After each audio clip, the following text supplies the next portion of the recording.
In a narration found in Jami' at-Tirmidhi, number 1660, the Holy Prophet Muhammad, peace and blessings be upon him, mentioned the two most virtuous people. The second person mentioned in the main narration under discussion is the one who secludes themselves from society, thereby keeping their evil away from people, and remains firm on the obedience of Allah, the Exalted. A Muslim is not allowed to behave in this manner if they possess dependents, as neglecting them is a sin.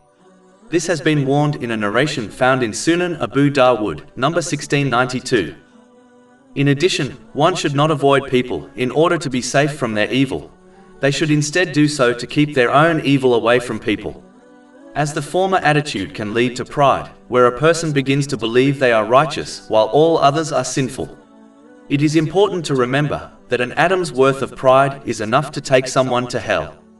This has been warned in a narration found in Sahih Muslim, number 265. Reducing socializing with people can lead to great good, as it reduces the chances of a Muslim committing sins through their speech and actions. It prevents one from facing many arguments, difficulties and problems, which are mainly caused by socializing unnecessarily. It will free their time up to concentrate more on their duties and responsibilities. It gives them more time to learn and act on Islamic knowledge, which leads to true and lasting success in both worlds. Benefits might be obtained by interacting with people, but in this day and age, it is far safer to avoid socializing unnecessarily. Over 400 free ebooks, audiobooks, infographics, podcasts and blogs available on our website, www.shakepod.com.